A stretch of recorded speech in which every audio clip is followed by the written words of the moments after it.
किसी भी एग्जाम की तैयारी के लिए सिलेबस और प्रीवियस ईयर्स क्वेश्चन की जानकारी बहुत जरूरी होती है। 69वीं बीपीएससी पीटी एग्जामिनेशन 2023 के एनालिसिस की सीरीज को आज हम आगे बढ़ाते हुए बात करेंगे कि 69वीं बीपीएससी पीटी एग्जामिनेशन 2023 में भारत के इतिहास के अंतर्गत प्राचीन भारत के इतिहास से जो 5 प्रश्न पूछे गए थे उन 5 प्रश्नों के उत्तर क्या है। पिछले वीडियो में हमने इन 5 प्रश्नों का जिक्र किया था, लेकिन वहां पे इसका आंसर हमने नहीं बताया था। पिछले वीडियो में हमने 69वीं बीपीएससी पीटी एग्जामिनेशन 2023 में प्राचीन भारत के इतिहास से जो 5 प्रश्न पूछे गए थे उन 5 प्रश्नों की चर्चा की थी, लेकिन हमने उन प्रश्नों का उत्तर उस वीडियो में नहीं बताया था।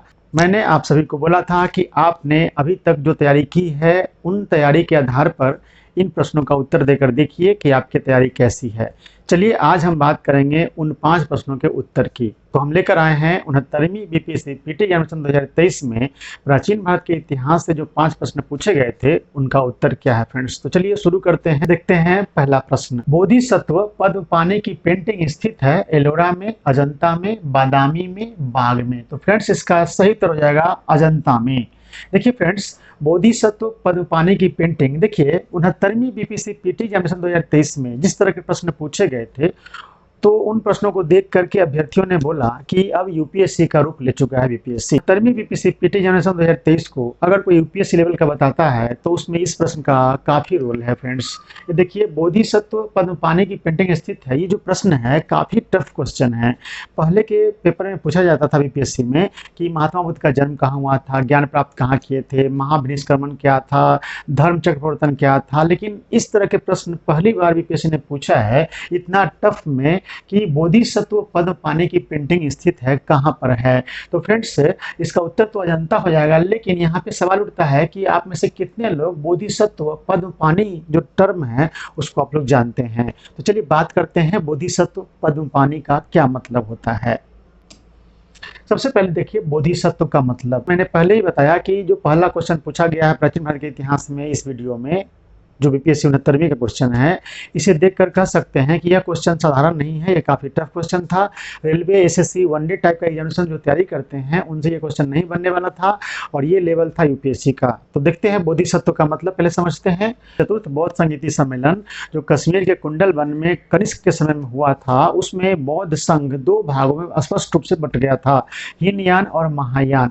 तो फ्रेंड्स हम देखते हैं यहाँ पे कि महायान का जो आदर्श है वो बोधिसत्व है, महायान जो संघ बना उनका जो आदर्श है वो बोधिसत्व है। और बोधिसत्व जो आदर्श हैं महायान के, ये कैसे माने गए हैं? तो बोधिसत्व करुणामय माने गए हैं, जो समस्त प्राणियों के प्रबोध के मार्ग पर चलने में सहायता करने के लिए स्वयं की निर्वाण प्राप्ति विलंबित करते हैं।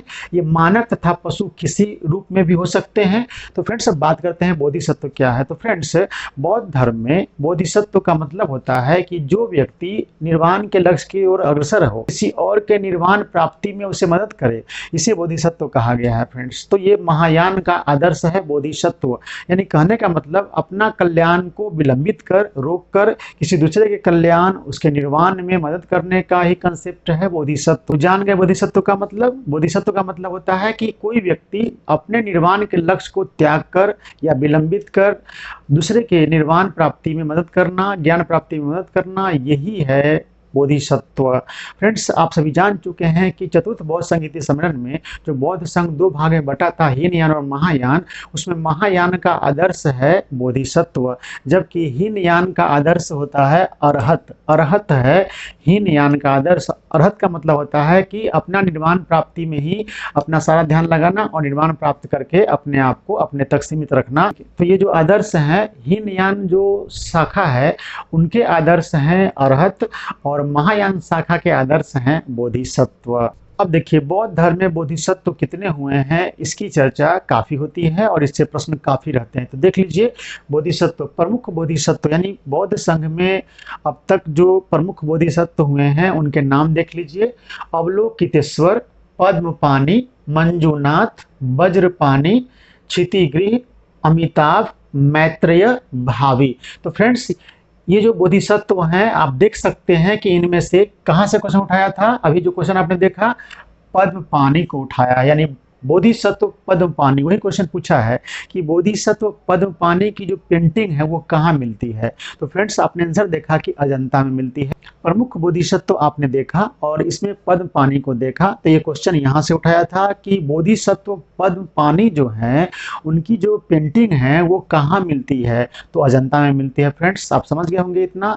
इस तरीके से ये जो क्वेश्चन पूछा गया था काफी डिटेल में था, काफी डीपली क्वेश्चन था, काफी डिफिकल्ट क्वेश्चन था। साधारण रूप में एसएससी या रेलवे की तैयारी करने वाले स्टूडेंट से ये प्रश्न बनने से रहा, और जो यूपीएससी बीपीएससी की तैयारी करते हैं गंभीरता पूर्वक उन्हीं से ये प्रश्न सोल्व होने वाला था। तो इस प्रश्न को यानी बोधिसत्व पद्मपाणि की पेंटिंग जो कहाँ है, ये प्रश्न देख करके लगता है कि इसका लेवल यूपीएससी का है, और ऐसे प्रश्न को देखकर ही 69वीं बीपीएससी पीटी को लोग यूपीएससी लेवल का बताते हैं। और आगे भी संभावना व्यक्त की जा रही है कि आगे भी क्वेश्चन रहेगा अब यूपीएससी लेवल का, जिसकी तैयारी काफी अच्छे से करनी होगी। इस तरह से कंसेप्ट कहाँ से आता है, ये कंसेप्ट पे हम काम करते हैं। आपने देख लिया कि प्रमुख बोधिसत्व तो बहुत सारे हुए हैं, लेकिन प्रमुख बोधिसत्व जो हैं वो अवलोकितेश्वर है, पद्मपाणि है, मंजूनाथ है, वज्रपाणि है, चितिगृह है, अमितनाथ है, मैत्रेय, भावी है। अब बात करते हैं ये जो भावी है यानी अभी इनका अवतार नहीं हुआ है। लास्ट में जो मैत्रेय हैं वो भावी है, यानी अभी इनका अवतार धरती पर नहीं हुआ है, लेकिन अवतार इनका होना है और इनका नाम रहेगा मैत्रेय। भावी मतलब भविष्य में ये आएंगे। तो मैत्रेय हैं वो भावी हैं यानी आने वाले हैं, उनका अवतार होना शेष है। और कुछ समझिए यहाँ पे बोधिसत्व पद्मपाणि की पेंटिंग जो है आपने देखा कि अजंता में स्थित। बोधिसत्व पद्मपाणि की पेंटिंग कहाँ स्थित है, तो अजंता में स्थित है। पद्मपाणि का शाब्दिक अर्थ होता है संस्कृत भाषा में कमल धारण करने वाले, और 5वीं शताब्दी के उत्तरार्ध के बोधिसत्व पद्मपाणि की भित्ति चित्र मध्य भारत में अजंता मठ की गुफा वन में देखी जा सकती है। भित्ति चित्र क्या होता है, किसी भी दीवार पर अगर चित्र बनाया जाता है उसे भित्ति चित्र कहते हैं। तो अजंता में जो गुफा है उसी के दीवार पर यह चित्र बनाया गया है बोधिसत्व पद्मपाणि की, इसलिए यहाँ भित्ति चित्र इसको बोला गया है। अजंता की गुफा कहाँ है, वर्तमान महाराष्ट्र के औरंगाबाद में स्थित है। तीनों रूपों में कला मौजूद है यहाँ पे, वास्तुकला, मूर्तिकला और चित्रकला, तीनों कलाएं मौजूद है इस गुफा में। बड़े चैत्य विहार हैं जिन्हें मूर्तियों और चित्रों से सजावट की गई है, यानी कि ये जो गुफा है ये बड़े चैत्य विहार के रूप में इसको बनाया गया था, इसमें मूर्तियों और चित्रों से सजावट की गई है। ये गुफाएं एक लंबवत खड़ी चट्टानों पर खुदी गई है। इस तरीके से आपने देखा 69वीं बीपीएससी पीटी एग्जामिनेशन 2023 में प्राचीन भारत के इतिहास में ये क्वेश्चन देख रहे हैं, पद्मपाणि वाला क्वेश्चन, बोधिसत्व पद्मपाणि वाला क्वेश्चन, ये काफी टफ क्वेश्चन माना गया और इसे यूपीएससी लेवल का माना गया है। अगर हम 69वीं को यूपीएससी लेवल का बताते हैं तो उसके लिए एग्जाम्पल में क्वेश्चन आप देख सकते हैं कि बोधिसत्व पद्मपाणि की पेंटिंग कहाँ स्थित है। ये साधारण स्टूडेंट से और साधारण रूप से तैयारी करने वाले, जैसे रेलवे एसएससी के एग्जाम की तैयारी करने वाले स्टूडेंट से ये क्वेश्चन बनने वाला नहीं था। अब तक बीपीएससी में सामान्य क्वेश्चन पूछे जाते थे, महात्मा बुद्ध से जन्म कहाँ हुआ है, मृत्यु कहाँ हुई थी और कहाँ ज्ञान प्राप्त किए थे, महाविनिष्क्रमण क्या था, धर्म चक्रवर्तन क्या था, इस तरह के साधारण प्रश्न पूछे जाते थे। लेकिन पहली बार बीपीएससी में इस तरह के डीपली यूपीएससी लेवल का क्वेश्चन पूछा गया है, ये बोधिसत्व पद्मपाणि वाला क्वेश्चन। देखते हैं प्राचीन भारत के इतिहास में पूछा गया दूसरा क्वेश्चन। निम्नलिखित कथनों पर विचार कीजिए। फाहियान एक चीनी तीर्थयात्री था जो हर्ष के शासन काल के दौरान भारत आया था।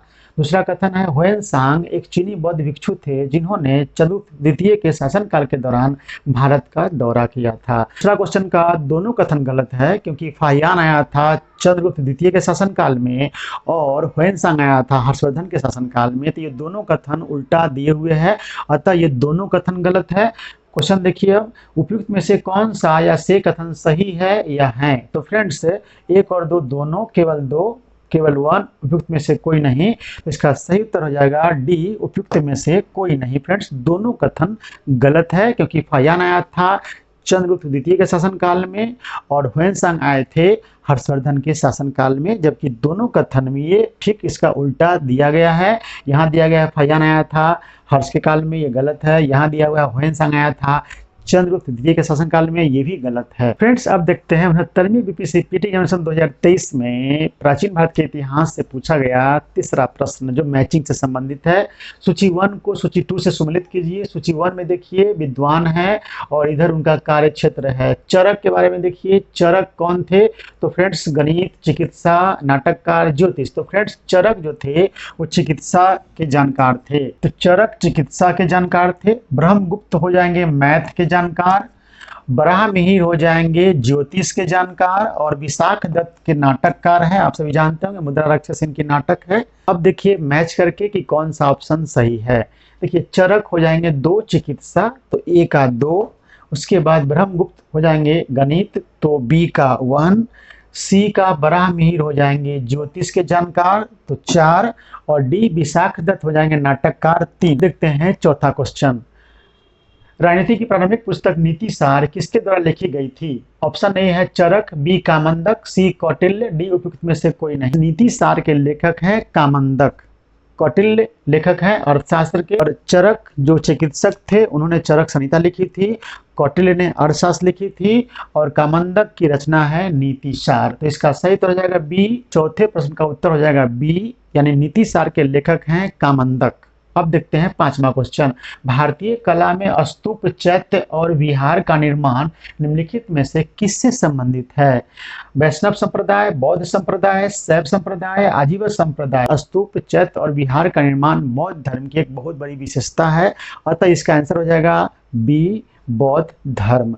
69वीं बीपीएससी पीटी एग्जामिनेशन 2023 में प्राचीन भारत के इतिहास के अंतर्गत पूछे गए 5 प्रश्नों का उत्तर आपने देखा। पिछले वीडियो में हमने सिर्फ प्रश्न पूछा था, क्योंकि मैंने आप पे छोड़ दिया था कि आपने कितनी तैयारी कैसे की है, बनाकर देख लीजिए, और मैंने वादा किया था कि अगले वीडियो में इसका उत्तर बताऊंगा, और आज के इस वीडियो में मैंने इन 5 प्रश्नों का उत्तर बता दिया है। हमारा प्रयास अच्छा लग रहा हो तो वीडियो को लाइक कर दीजिए, और जिन लोगों ने अब तक चैनल सब्सक्राइब नहीं किए हैं वो सब्सक्राइब कर दीजिए। तो मिलते हैं अगले वीडियो में। मध्यकालीन भारत के इतिहास से पूछे गए प्रश्नों को देखेंगे,